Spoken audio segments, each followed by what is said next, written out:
Okay, so the caveat for this reading is that it's probably going to be more interesting to people who actually practice tarot than somebody who's looking for a reading. But even if you're not a person who practices tarot, if you want to watch this, you're more than welcome to.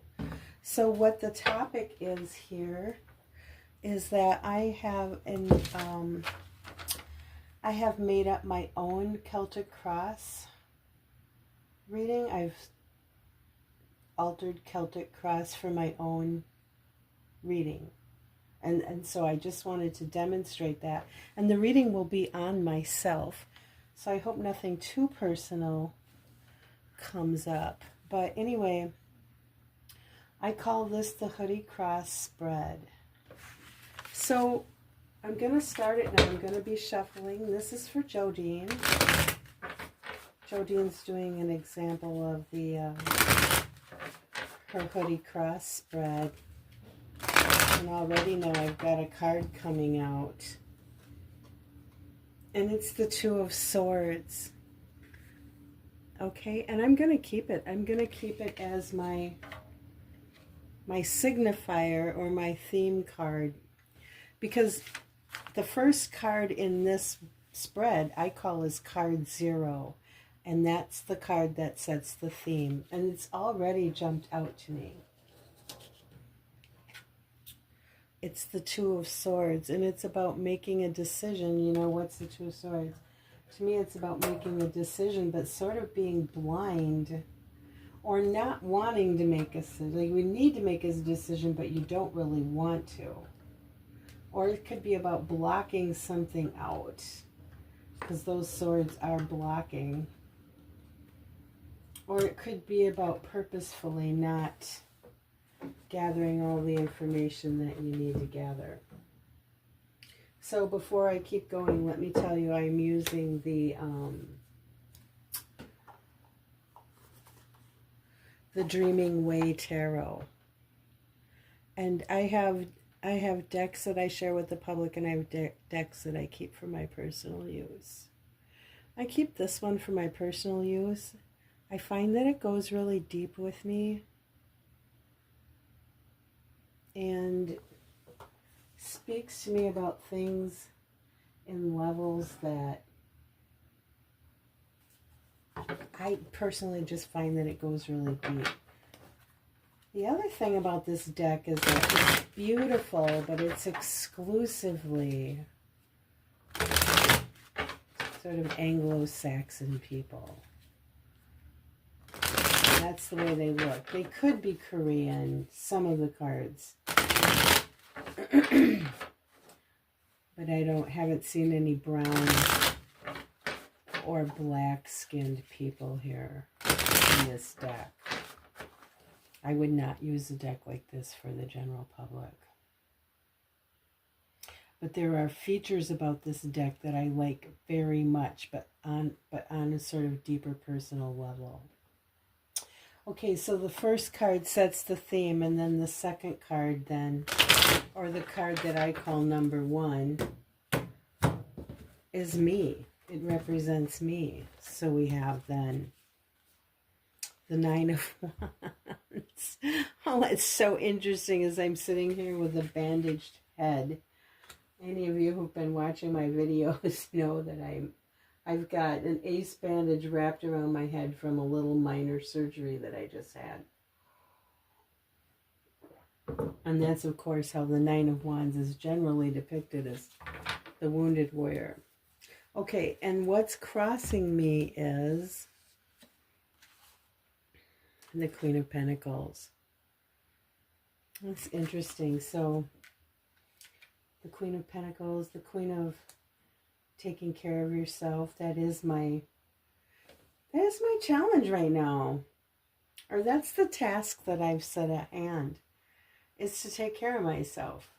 And the decisions that I'm making are, you know, like, what am I going to do with my tarot channel?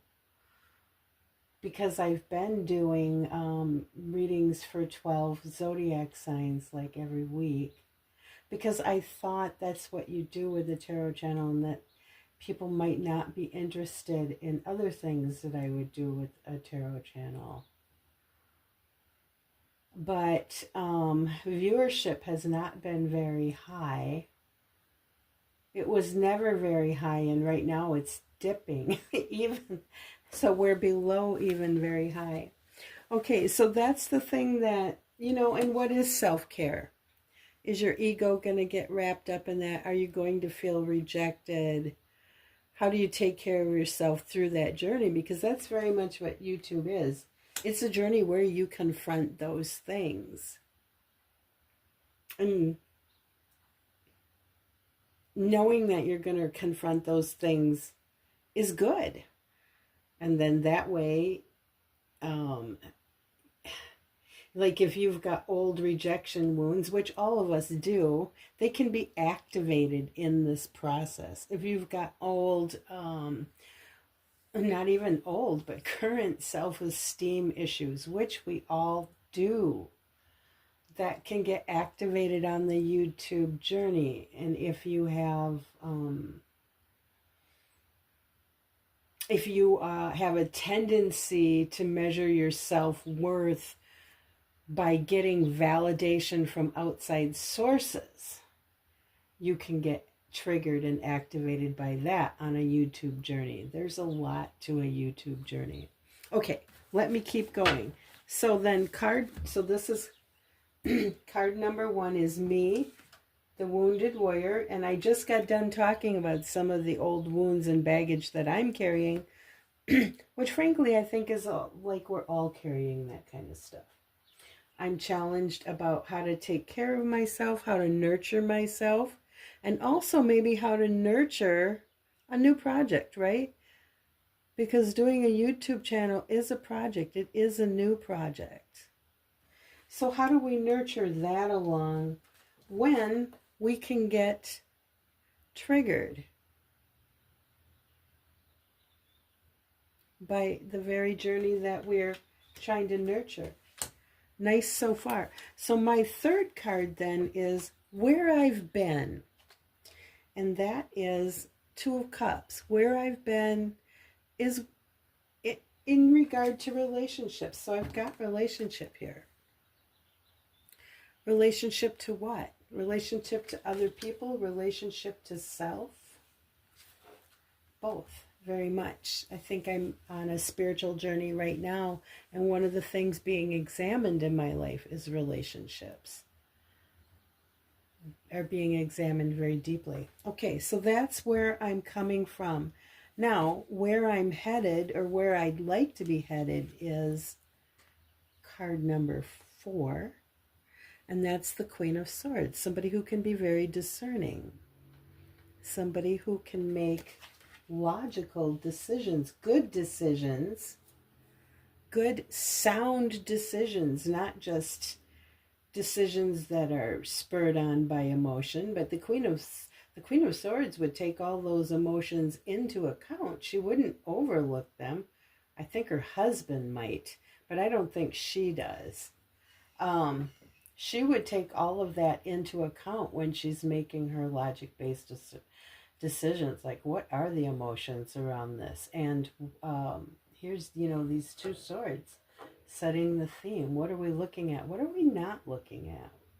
What is it that we're purposefully not seeing? She would analyze all of that. She's a very analytical woman and knows how to get to the heart of things. So that's where I want to go. I want to make good sound decisions and use discernment. Okay, so number 5, card number 5 is the thing that I have mastered, and that for me is the 4 of Cups. I think the thing that I have mastered in my life is knowing when to say no, or knowing when I've got enough on my plate, or when I've got all the things on my plate that I want to focus on, and one more thing might just distract me from my goal. I think I can interpret the Four of Cups that way. That's not exactly how we, it's not exactly, I mean, the Four of Cups might be about being so distracted or so focused, either distracted or focused, that you don't see an opportunity coming in. It can also be about purposefully rejecting an opportunity coming in because of something that's already going on or something that has gone on in the past. We'll see how that unfolds. Because the thing that I'm still working on, if this is the thing that I've mastered, then the thing that I'm still working on, card number 6, is the Devil. So I'm working on confronting my triggers and my old patterns and my feelings. You know, I just talked about all the things that can get triggered when you're on the YouTube journey. And I think this is a card that represents all those things that I talked about. Like, oh, are you going to feel rejected? Or are you going to, you know, not pursue an opportunity because you're hurt about, you're hurt. You may not want to see that you're hurt. You may not want to communicate to people that you're hurt. But everybody would be. Anybody would be. Right? So are you going to forego your opportunity because of that? Because this journey is asking you to look at that. To keep going in spite of it. Or to make decisions with all that running in the background. The Queen of Swords would be the one to say, well, where do we really need to make a change or an adjustment or a decision? And where are we being too heavily influenced by all of our triggering forces in our lives? She's going to be the one who's really wise about that. So that's where I want to be. Where I have been is very much influenced by my relationships to other people and other things and to myself. Working on the relationship with myself and all the little pitfalls that are in it. All the little ticking traps, right? Okay, so this next card is how I see myself. The Page of Wands. I see myself as somebody who's enthusiastic and excited. I have a lot of excitement and I love to do new things. And I've got a lot of new things that I'd like to do. I just made a video this morning about all the things I could do with a tarot channel that don't just involve reading 12 zodiac signs. And if you see that video, it's called Sunday Morning Hoodie Rattle. You'll see me listing all those things. So how other people see me, bum, bum, bum, bum, little drum roll here. Oh, do people feel stabbed in the back by me? Do people feel like I've betrayed them? Are there 10 zodiac signs that feel like I'm betraying them? Oh my goodness. She started out, can I hear it? She started out doing readings for 12 signs. Now she's saying she only wants to do readings for a couple of signs. And she wants to forget about doing all those readings and maybe go do other things. If that's the case, I really hope that those signs will get a hold of me in the comments and let me know that these readings are valuable to them. I'm not opposed to doing them as long as I know that people are interested in them. Okay. So then that's card number 8, how others see me. And then card number 9 is what is the best thing I hope for? And that's justice, to be fair. Yeah, I think so. Not only to be fair to other people, but also to be fair to myself. And to have balance in my life.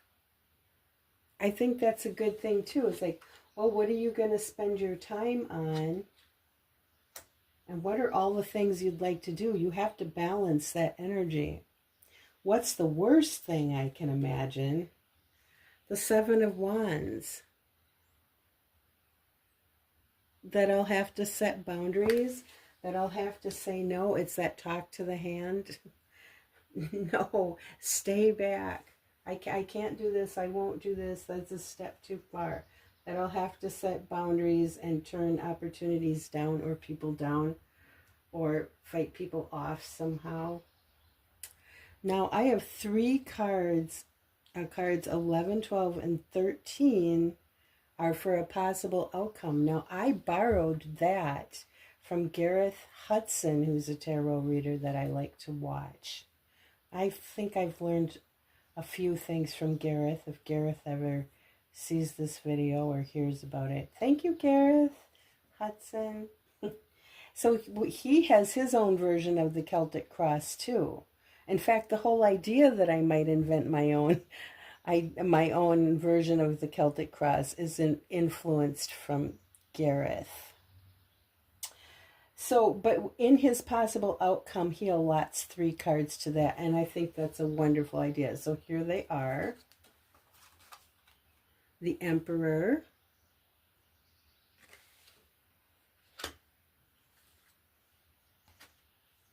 The 3 of Wands. Oh, this is looking so good. I love it. And what else? Strength. Oh, I love it. And 2 big major arcana. 1 Leo, which I am, and 1 Aries.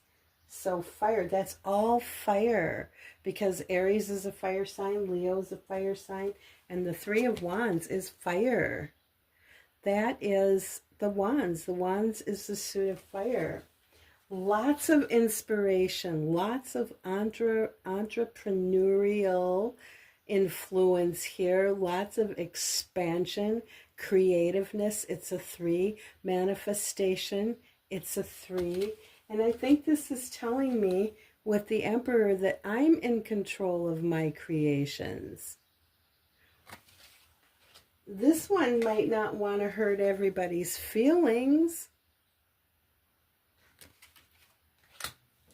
This one might be trying, you know, not to get the waters too muddied. Like, oh, we're, you know, maybe we are not exploring new opportunities because we're trying to maintain the ones we've already set that maybe people aren't that interested in. I'm spending a lot of time doing something that I'm not getting very good views for. And while I'm doing that, because I don't want to let anybody down, I don't want anybody to feel betrayed. But at the same time, if they're not that interested in me, then I'm not pursuing other opportunities. You see what I mean? It is sort of a catch-22. When you're running a YouTube channel, you have to think about these things, especially when you're new. I mean, if you're getting thousands and thousands of views and you have thousands and thousands of subscribers, and people are commenting to you, then you pretty much know what the expectation is, and you can deliver on that if you want to, which you probably do. But now if you're in a position where you really aren't getting any feedback, then it's up to you. The Emperor says it's up to you what you do. You are the boss. You take control of it, Leo. And you're going to need some strength of character in this time because you are very much on a journey. The answers that you're getting are not clear right now. So you have to rely on your own discernment. And just that the Queen of Swords is here, where does she go? This is the Queen of Discernment. She is the queen of, I shall ask myself and see what I think. She's the queen of that. She's also the queen of enough is enough. If we're spending our time doing things that maybe aren't appreciated by others, then she's also the queen of enough is enough. She's the queen of the sword, right? If it's not serving you, honey, cut it off. What's at the bottom of the deck? The 3 of Swords, yeah. Yeah, know when your heart is broken, if indeed that's what it is. Do you yourself feel betrayed? Well, then nurture that little baby. Okay, all right. So that is my Hoodie Cross Spread. And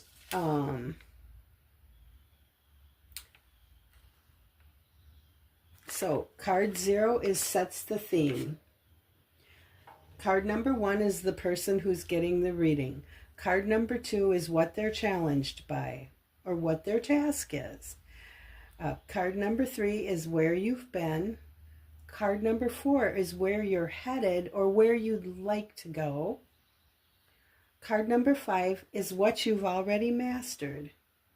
Card number 6 is what you're still working on.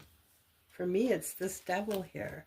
I have to confront my shadow stuff on this journey. Card number 7 is how you see yourself. Card number 8 is how others see you. Now cards 9 and 10, they go together. Number 9 is what you hope for, the best thing you hope for. And 10 is the worst thing that you fear. And then cards 11, 12, and 13 are the possible outcome. So I'm going to write down those steps in the description if anybody would like to do the Hoodie Cross Spread.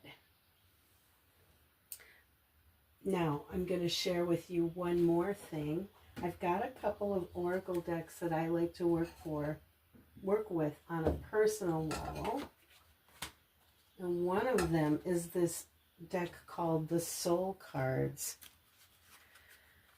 Oh, I'll have to write down the artist's name or the author's name of the Soul Cards because I don't have it right here in front of me and I don't want to jump up. So I'll write that down in the description too.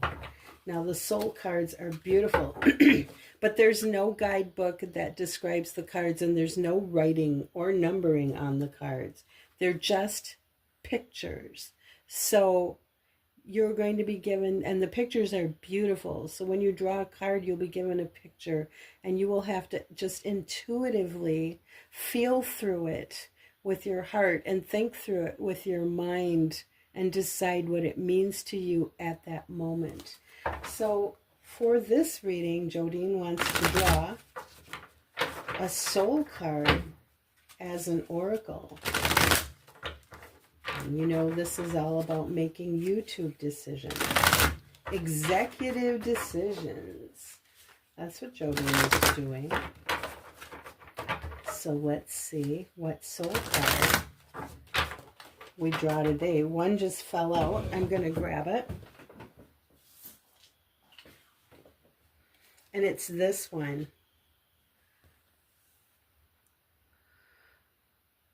Oh, it's so primitive. I always think of this as blood on the hands, blood on the face. Now, yesterday, I very much was dealing with blood. I did have blood on my hands and my face when I was getting that little operation done. Interesting, too. Wounded warrior, blood on the face. Okay, now let me draw a card. So we'll cut and draw. Oh, look at this one. Oh, that's beautiful. This is one where a person is, I don't know if you can tell, looking down into a spiraling tunnel, looking deep, but it's not dark, it's light. They're looking at the light. What lights you up? Where's the light? What draws you in? What are you drawn to?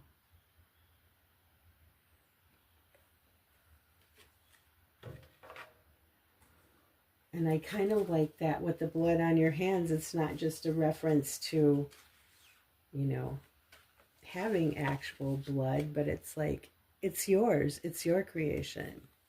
I'll just show you a few of these cards. Maybe I should do a walkthrough. I'll do a walkthrough. The soul card walkthrough. I think it's worth that. Okay, so I'll wrap it up now because I'm almost at 25 minutes. So that's long enough. I hope you enjoyed this. Thank you. Take care and bye-bye.